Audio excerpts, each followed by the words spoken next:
If Colleen Hoover gets to be known for writing a book called November 9, then I too would like to be known for telling this story, which I am going to title August 8. And by the way, I am planning to review the book November 9, but I'm going to post that video on actual November 9th, like in a couple months. So anyway, that's beside the point. Here is my story, August 8th. August 8th, 2024. It was the day when two worlds collided. It was also last Thursday, if you're watching this video when it first came out. What happened on August 8th, 2024? What made this day so special? Well, first things first, it was the 20th anniversary of one of Chicago's most impactful tragedies. In a few years, I'm sure they're going to be making an American Girl doll, a historical girl, to commemorate this. The story of the girl who survived the Dave Matthews Band Chicago River incident of 2004. Oh my god, I love this song! On August 8th, 2004, now 20 years ago, exactly 20 years ago from when I'm filming this, the Dave Matthews Band was on tour, cruising throughout the Midwest on their tour bus. Running through downtown Chicago, we have the Chicago River, which throughout the past few decades has hosted our world-famous architecture boat tours. I've been on them multiple times. They're very fun. I highly recommend them. On the tour, the boat sails throughout the Chicago River, and a tour guide points out various buildings and structures and discusses the architectural history of various locations. In addition to its river, Chicago is also famous for our river bridges, which are made of metal grates so that liquid can easily pass through them.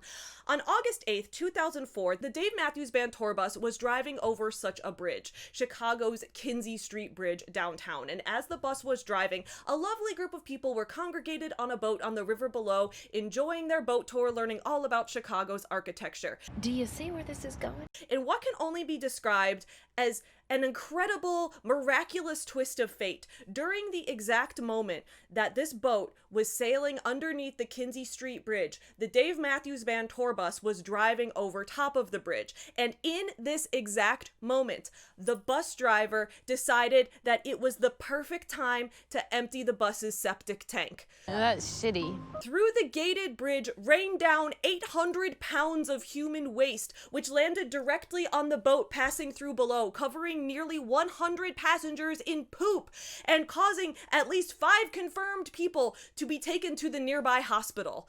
This day will forever go down in history as a major moment for the history of Chicago architecture. And just last week, we celebrated this historic day's 20th anniversary. Hey, turd monkeys, it's time to celebrate. The other thing that happened on August 8th, 2024 was the premiere of Colleen Hoover's first ever movie, the film adaptation of her book It Ends With Us. Are these two events connected? Is there a similarity between a Notebook ripoff style movie starring Blake Lively and a historic day in which roughly 100 people were doused in the face with a half-ton of shit? Watch the video and you decide! Get you some nuts.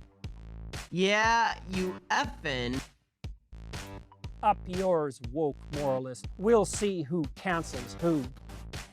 So I saw the movie It Ends With Us based on the best-selling novel by Colleen Hoover. I also reviewed that book on this channel a couple months ago. My feelings on this movie are extremely mixed, to say the least, and that seems to kind of be the consensus among a lot of the viewers and critics alike, so we have a lot to unpack today. But first, I would like to give a quick thank you to my Patreon supporters. Thank you so much to everyone who supports this channel. Lately on Patreon, I've been posting some bonus videos, some writing advice, blog posts, some behind-the-scenes stuff. So if you're interested in any of that, or in just supporting this channel and making sure I can continue putting out these videos regularly, go ahead and check out the Patreon linked in the description below. Also, if you haven't yet seen my review of the book It Ends With Us, I will link that in the description below. I highly recommend that you check it out because in that review video, I go very in-depth into the book and all the events that happen. This video, I'm going to be talking about the specific events of the movie, but I'm also going to be comparing and contrasting the movie with the book, talking about what was the same and what was different, what worked as an adaptation and what didn't. So you'll probably get more out of this one if you've watched the book review video or if you've read the book before. So,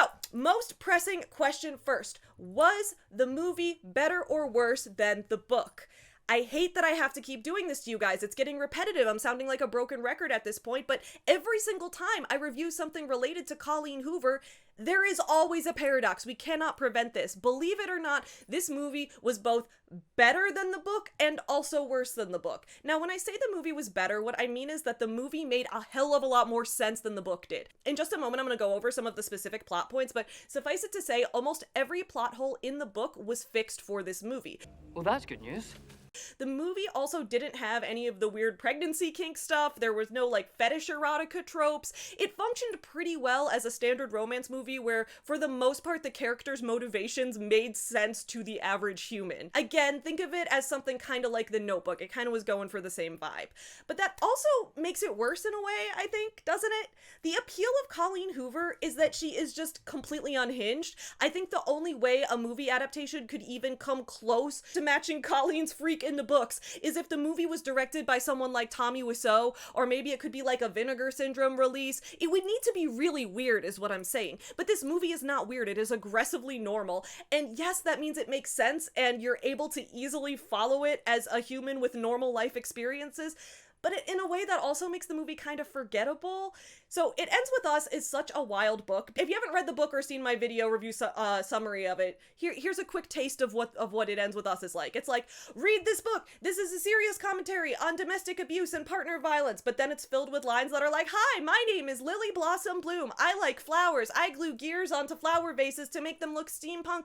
And I'm also kind of in love with Ellen DeGeneres, and I make Finding Nemo my whole personality. The book is hilarious because the tone is just all over the place. And that's because on one page, it'll be like, Ryle kicked the chair. The chair was made of marine-grade polymer, and I know that because one time my dad tried to drive over a table made of marine-grade polymer, and marine-grade polymer, that stuff is strong, let me tell you. I too am looking into getting a chair made of marine-grade polymer, and then a few chapters later, it's like, Ryle took a photo of me, and he hung the photo on the wall, and in the photo, I am sitting on a chair that is made of marine-grade polymer, and then on the next page, it'll be like, I used to write fan mail to Ellen DeGeneres every day. Dear Ellen, I love Finding Nemo. I love when Dory says just keep swimming. I thought that was really deep and impactful because sometimes I feel like I need to keep swimming, and thank you for making me feel something for once in my life. It is fucking hilarious, you guys. The book then flips around and it's like, actually, you were supposed to take this book seriously the whole time. This is a serious commentary on cycles of abuse and how difficult they are to break once you're trapped in them. Duh. And then the next page after it flips, it's gonna be like, hey Lily, sorry to hear that your husband beat you. Like, that's rough, buddy. Anyway, can I sell you some Rodon and Field multi-level marketing products because their amp roller will help you with the scarring?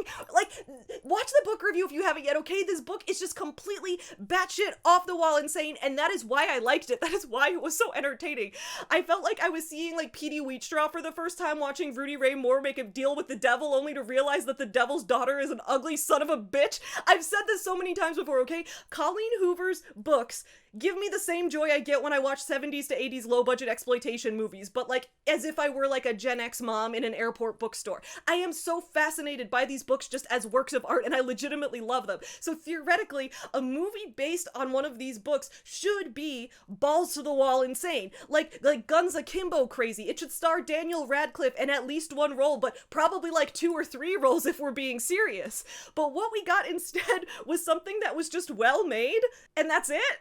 Alright, let's unpack the details. At the start of the movie, we see Lily's father's funeral. We see her based and vengeance-pilled eulogy in which she goes up to the front of the church to say 5 good things about her father and then just stands there silently because he was an abusive asshole and there's nothing good about him. Then Lily heads back to Boston and then sits on a roof overlooking the city, and that's when she meets Ryle, who comes out the door and starts attacking a chair made of marine-grade polymer, and that's how they first meet and connect. The movie, unfortunately, does not specify that the chair is made of marine-grade polymer. And I was a little disappointed. There is only one line about describing the chair, and the line is, I quote verbatim, "It's a strong chair." Why is the chair strong? What kind of strong material might it be made of? Why is the chair strong? So then we learned that Lily is about to open up her own flower shop. And already that's another difference from the book. In the book, when Lily first met Ryle on the roof, she was working for, quote, the biggest marketing firm in Boston. And she was considering maybe opening a flower shop in the future, but she was nervous about taking the plunge. This movie cut out the biggest marketing firm in Boston. There is no more marketing in Boston. There is no more Boston Market, which is a shame because I really liked their mac and cheese as a kid. I will say though, something positive about the movie is that the actors actors showed really strong chemistry on this roof scene. Lily Blossom Bloom is played by Blake Lively, and Ryle is played by Justin Baldoni, who also directed the movie. And I've got to say, these two actually did a really good job acting. They embodied the characters well. Their banter felt very organic, very natural.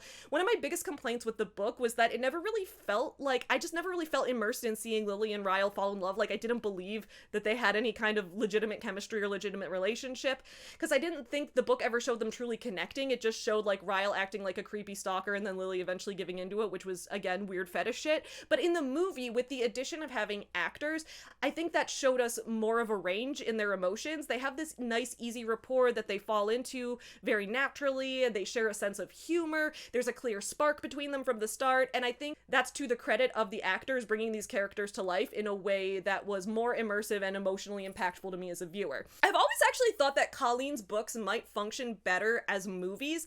I could definitely see Verity as a horror movie, for example, and It Ends With Us similarly, I think works better as a movie in terms of it making more sense and being more cohesive, but not in terms of it being more entertaining. I can follow the characters' motivations better, and that I think that's because there's a director with a consistent vision who can direct the actors to bring out the desired tone and portray these emotions for the audience. And in some cases, I think the writing of the book just wasn't strong enough to make those emotions feel as fully realized and well-rounded in the book. Another sort of positive thing for the movie, during the scene where Lily and Ryle first meet on the roof, the movie does not give us the book's infamous line of, "There's no such thing as people, just people who sometimes do bad things." That's so deep. Now, I found that surprising, actually, because this book used that line so often. It used it frequently throughout it. It was repeated regularly as a theme throughout the book.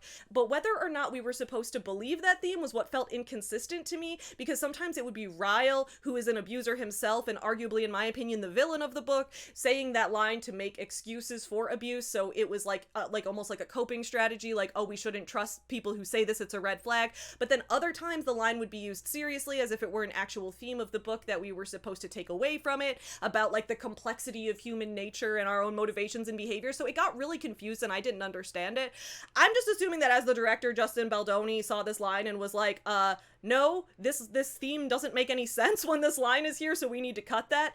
And that's a cut. Let's go again. And I was really surprised about that, because in the book, the line is first stated exactly in like the theme stated part of the story, if we're looking at it in terms of like a typical screenplay structure. So to me, it was really interesting that they had a line in the book that was perfectly positioned for a movie adaptation specifically, and then when it came time to actually make the movie, they were like, no, actually, fuck this line.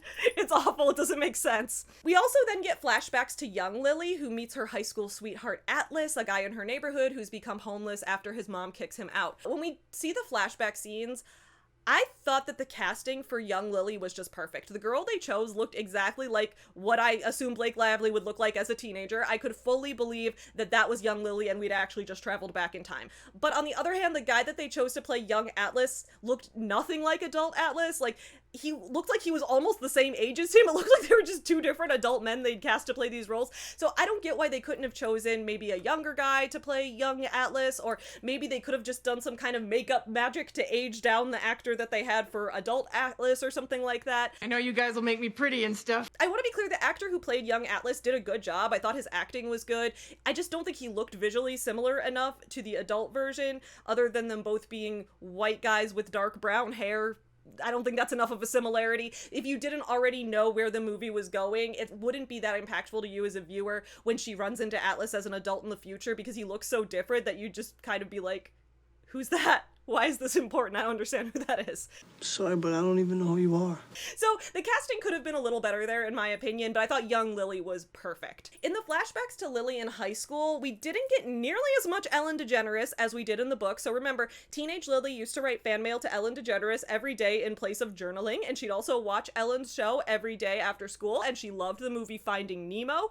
She would use the phrase, "just keep swimming," to keep herself going in the tough times. That was her motivational phrase. And then she and Atlas, as teenagers fell in love while watching the Ellen show after school together, and then Atlas bought her Ellen's memoir as a gift, and then as an adult, Lily gives her daughter the middle name Dory, naming her after the fish, and then at the end of the book, Atlas is like, "You can stop swimming now, Lily, we finally reached the shore," and that's how the book ends.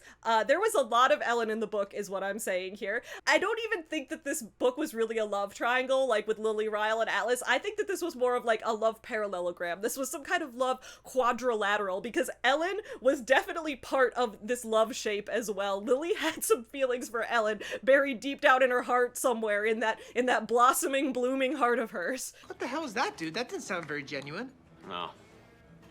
Sorry, what was I supposed to do? In the movie, we did get 2 brief Ellen references, and I thought they served more as Easter eggs than as actual plot points. When we see a montage of teenage Lily getting ready in the morning, we see her journaling really quick, and at the top of the page it says "Dear Ellen" on the top in her journal, and it's just a brief shot that they hold on really quick. And then later, when Atlas comes over after school, the Ellen show is on TV in the background, and they watch the show together, but we don't see that much of it. So Ellen is there as more of like a reference for fans of the book to be like, "Oh, I see what you did there, that's Ellen," but it's not that relevant to the plot like it was in the book. I really liked Lily's outfits in this movie, okay? She looked like a plant lady, which she was, and I liked that. Like, the millennial plant lady look is definitely a thing, and Lily was that, and that's what I tried to channel in my look for this review today. I am not a plant lady, I am a dog lady, but I decided I would try to channel the, like, millennial plant lady look to bring out my inner Lily Blossom Bloom. I hope it worked well. This is like a dress from the juniors section, so I'm surprised it fits my shoulders. The plant lady look is definitely a thing. Lily was that. She did a good job. Much like in the book, we get the scene where Lily gets the keys to the flower shop and then hires Alyssa to work there. In the book, Alyssa bursts in as this random rich lady who just popped in and was like, "I'm bored, give me a job, I want to work for free," which made no sense. Read between the lines, bitch. And in the movie, it wasn't really that different. We still don't ever find out why Alyssa is so excited to work for free, and it's still just not believable as a thing that would ever happen in the real world at all. But I will say, Alyssa was played by Jenny Slate, and she was hilarious in this role. I loved her when she was in Parks and Rec. I think she's a really funny actress, and I think it was another case of the actors really selling the source material and taking it to the next level. So yes, Alyssa makes no sense, but with the right actor, her nonsensical behavior comes off as like quirky in a fun way rather than irritating. At least it did to me. I thought Jenny Slate just did a good job with the role. So for those of you who haven't read the book or seen my book review video on this channel about it, for some context, what ends up happening is that Alyssa is Ryle's sister. So once she starts working for Lily, Lily and Ryle get reconnected, and that's how they end up dating and things like that. So in the movie, we do get more of Lily and Ryle's relationship slowly building up. We see them going on dates, going out on double dates with Alyssa and her husband Marshall, going to bars for karaoke, that kind of thing. When I was in the movie theater taking notes in my notebook in the dark, I made a note that while Lily was at bar karaoke with Ryle, she was wearing these high heels where the heels kind of looked like bejeweled butt plugs, but I have no idea whether I'll ever be able to find a still frame of that or a shot of that, so just trust me on that one. Point is, though, we do get more of Lily and Ryle's chemistry building up, and I think that was a positive change for the movie because it helped me as a viewer get more invested in their relationship. Ryle in the movie was not a creep like he was in the book. Like, he eventually, you do see his red flags and his abusive behavior, but in the book he was just so overtly straight up creepy that, like, it was almost like, why is Lily even putting up with this even during the, like, his nice guy phase? Like, he was just awful from day one. But in the movie, I think they kind of fixed him to make him less creepy, so it was more believable that he and Lily would fall in love like that. In the book, we had these scenes like Ryle banging on 29 doors in Lily's apartment building until she finally answered, and then begging her to have sex with him even after she says no multiple times, like creepy shit like that. We had the scene where he's at Alyssa's birthday party and he physically picks up Lily and carries her into her bedroom while she's saying no. Like, really weird, off-putting shit. But in the movie, we did not have those things. Ryle was a little pushy, and I think that's expected because we did need to see glimpses of his toxic traits rearing their heads as some kind of foreshadowing for the kind of person he would be revealed to be, but it was less egregious, and as a result, I think it was more believable to see Lily making those excuses for him early on and writing off those pieces of bad behavior because we saw more of his good sense of humor, more of his caring nature, things like that, things that really abusers often do to manipulate people into staying in a relationship with them. I also thought Alyssa's birthday party scene was really fun. In the book, Lily takes a date to Alyssa's birthday party. She brings along this gay dude named Devin, who was her former coworker at the biggest marketing firm in Boston. But because in the movie we don't have the biggest marketing firm in Boston, we also don't have gay Devin. Instead, Lily goes to the party alone. So the movie got rid of gay Devin, and for the most part, it got rid of Ellen DeGeneres. So both LGBTQ characters were cut entirely from the movie, and the plot was better for it. So this is the one and only time I will be celebrating gay erasure on my channel. At the birthday party, Lily's hair looks fantastic. I don't know if she used like coconut oil or a diffuser or what she did to get those curls. I don't think you could achieve that look with a curling iron. I think my hair could achieve that look if it were a little bit longer. Her hair was perfect though, no notes. My friend that I was watching the movie with leaned in during the party scene and was like, Savvy, please tell me that in your notebook right now you're writing Lily's hair is goals. And I was like, okay, I'll write Lily's hair is goals. And then I found out that like half of the promotion Blake Lively's been doing for this movie is about her hair care brand. So now I feel like I fell for the marketing scheme or whatever. So I don't know. Her hair looks great in that scene. I don't trust that Blake Lively's hair products will make your hair look that good though, because I am assuming a professional hairstylist did that.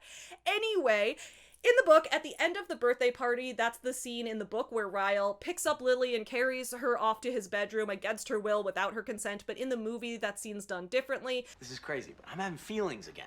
Like some kind of 14-year-old kid or something. I mean, you remember feelings, right? They have like some jokey banter where in the end, Lily does end up agreeing to go to his bedroom with him, so it ends up being consensual for that scene instead. Because of the implication. And then we get another flashback to Lily and Atlas as teens. And it had this really weird, really uncomfortable scene that I think the movie thought was supposed to be cute, but I'm not sure. So Lily and Atlas are on the bus to school together, and there's other kids on the bus who are making fun of Atlas because he's homeless and he smells bad because he doesn't shower because he's homeless, and like they're just being mean to him, right? So Lily is like, Atlas, we're not going to take this. Stand up so we can kiss right here on the bus in front of everyone. And it's supposed to be this moment where it's like, I don't care that the guy I like is homeless or that everyone thinks he's gross. I'm going to kiss him in front of everyone because I'm proud of him. It's supposed to be empowering, I guess. But the whole time, Atlas just looks really uncomfortable about this public display of affection. He looks really uncomfortable about standing up on the bus to kiss her in public while everyone is looking at them. And it feels now like Lily's only doing it to prove a point to the other kids. So it now looks like she's objectifying his homelessness to look morally superior to the other girls. And then there's the fact that like Atlas doesn't want to kiss publicly and he just goes along with it because she's pressuring him. Because of the implication. So it's really not that cute. It's really just uncomfortable and doesn't feel like she's doing it for Atlas's sake, but rather just to show off, oh, I'm so much better because I like homeless people. Like, it's really weird. And then later, Atlas is like, so did you kiss me just to stand up to those people, or did you kiss me because you actually like me? And Lily's like, I kissed you because I actually like you. And then they make out and they start dating, and I guess it's supposed to work, but like if I were Atlas, I would be like, girl, that was weird.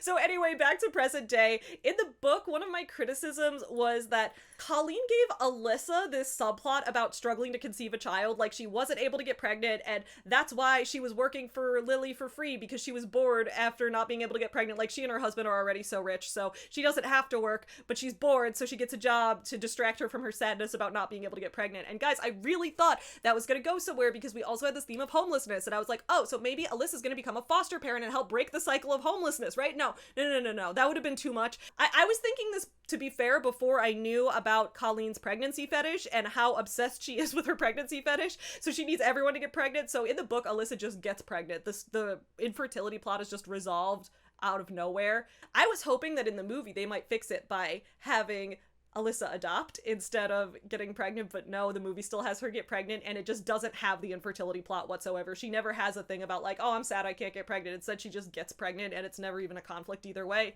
I don't know if I prefer which way I prefer it. When Alyssa has the baby, Ryle upstages her giving birth by proposing to Lily right there in the hospital room, and that is a change from the book. In the book, Ryle proposes at the apartment while he overhears Lily and Alyssa talking about whether or not he might propose. But in the movie, he proposes while his sister's giving birth, which is weird as fuck, okay? Alyssa is flooded with pregnancy hormones. She has just popped out a whole baby, gone through one of the most physically traumatic processes most people will go through in their life. And she has so kindly and graciously allowed her brother and his girlfriend, who is her boss, she has kindly allowed those two people to visit her in the hospital room during this time.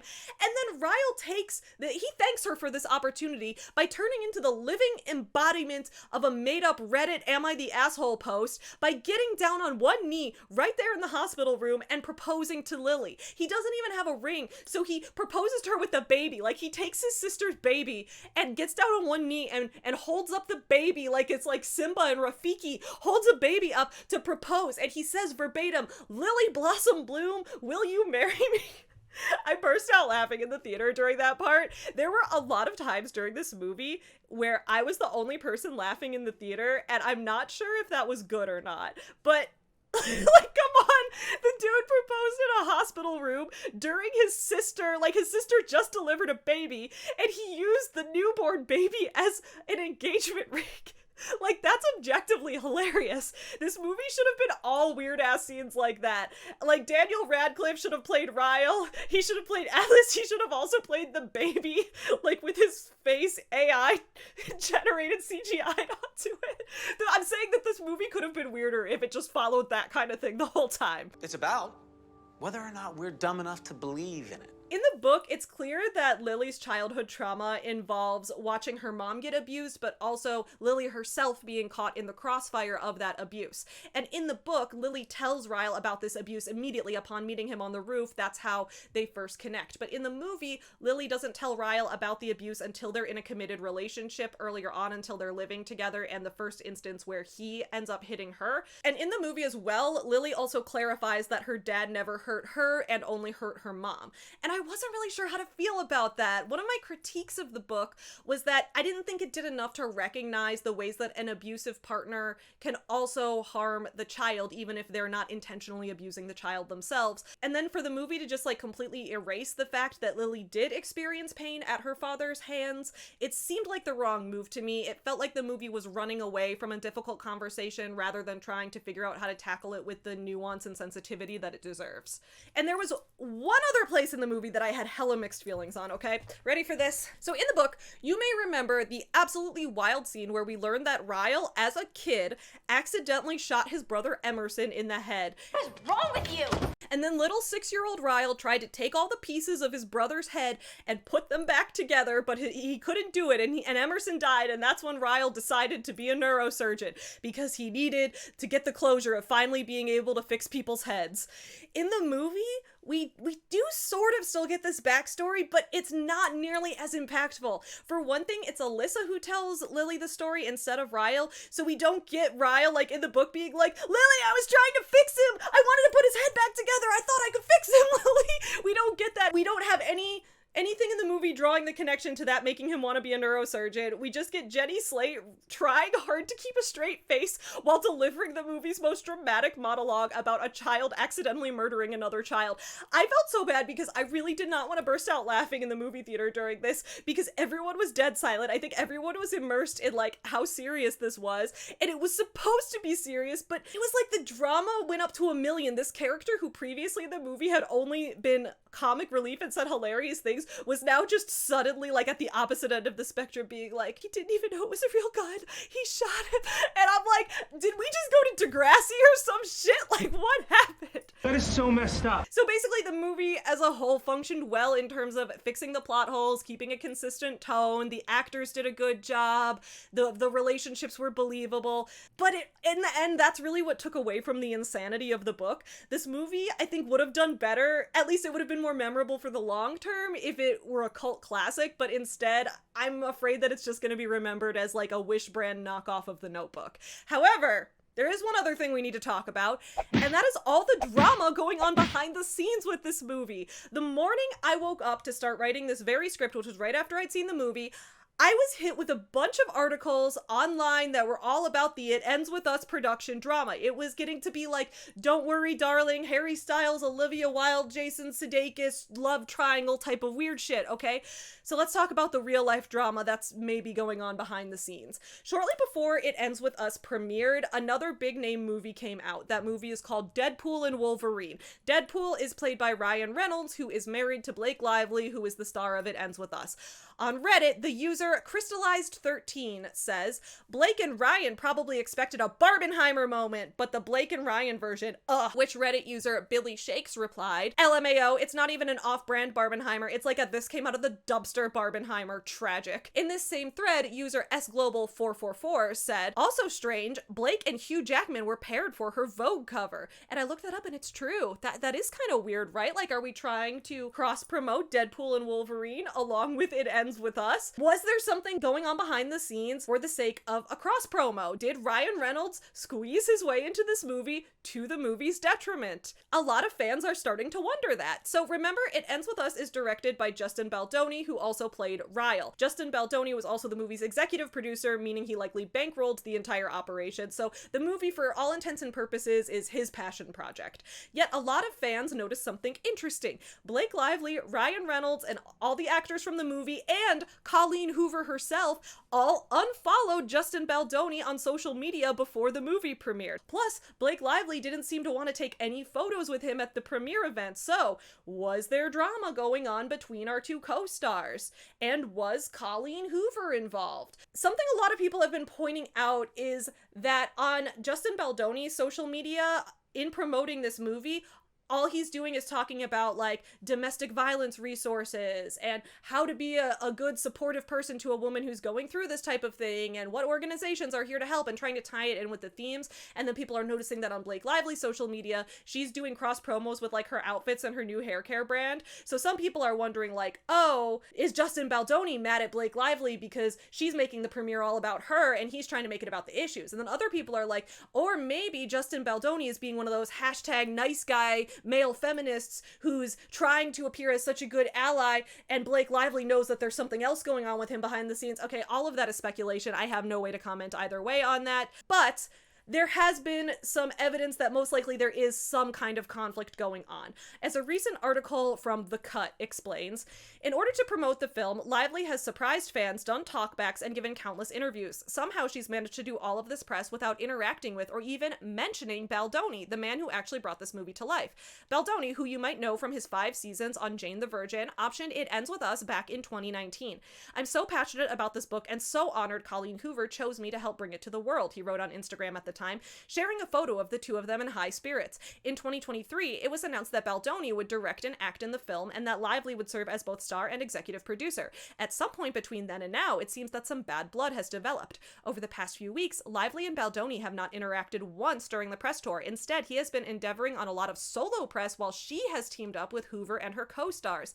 And then the article breaks down these various TikTokers and social media influencers who show screenshots proving that everyone unfollowed Justin Baldoni on Instagram, meaning yes, Colleen Hoover confirmed no longer follows Justin Baldoni on social media. That's kind of weird because Colleen Hoover was originally so excited to work with him, and apparently Justin Baldoni, said he loved this book so much and was so passionate emotionally about bringing this project to life, and now he and Colleen aren't speaking. The Cut article then comes to the following potential conclusions. Others are wondering if Lively, with the help of Reynolds, staged some kind of creative coup on the project. She did say in an interview with E! News that Reynolds came in and wrote one of her scenes. On the day of the film's premiere, the film blog World of Real, your place for alternative movie news, published an article called It Ends With Us director fought with Blake Lively over final cut. So let's take a look at that. Multiple sources are now saying that there were competing cuts of the film. Apparently, Lively took over Baldoni's edit despite his cut having scored higher with audiences. How did Lively get away with this? She has a powerful husband, Ryan Reynolds, Deadpool himself, who basically took over the movie and buddied up to author Colleen Hoover to see that their cut won. The end result is that It Ends With Us has received very mixed reviews from critics. Maybe hashtag release the Baldoni cut could become a thing on social media. So now there's a new theory out there that Justin Baldoni and Blake Lively had two different opinions on how the final cut of the movie should look, and then since Ryan Reynolds was apparently hanging out on set, rewriting scenes, hanging out with Colleen Hoover, that maybe he convinced everyone that his version, which was Blake's version of the movie, was the better cut, and after Justin Baldoni's version, his director's cut, scored better with audiences, they still pressured them to change it. I don't know. This whole thing's kind of weird, right? Again, I don't know what is true. Nothing has been confirmed yet, and none of the actors or writers have made any public statements, but everyone on social media is just kind of thinking about it right now, just kind of trying to figure out what's going on. At the end of the day, maybe there really isn't any drama. It's possible. Maybe there's no alternate final cut of the movie. As of right now, I tend to side with this Reddit user named Nutella Time, who says, I am 100% convinced that this drama is entirely manufactured to get this movie some buzz, a la Don't Worry Darling. I literally saw no promo for this movie whatsoever until my feed was overcome with posts about this feud. And honestly, I think that seems like the most likely outcome, but who knows, maybe something really crazy did actually happen behind the scenes. I personally have like a fourth different theory about this. My theory is that this movie was intentionally released on August 8th, 2024, solely for nostalgic purposes. As they say, fashion tends to operate on 20-year cycles. So 20 years from a given time, the thing that was popular then will then become cool in a retro way, right? 20 years exactly before this movie premiered, the Dave Matthews Band dumped poop into the Chicago River. And I think they intentionally chose to release this movie on the 20th anniversary because that was the exact day that people everywhere were going to get nostalgic for the feeling of shit being shoved into their faces. I don't know though. What are your guys' thoughts on this? Let me know your thoughts on It Ends With Us, the book and the movie, in the comments below. I will be back again next week with some more goofy book reviews, and then we'll have some more video essays and stuff. So I'll see you guys again later. In the meantime, channel your inner Lily Blossom Bloom, everybody. Bye! Get you some nuts. Yeah, you effing. Up yours, woke moralist. We'll see who cancels who.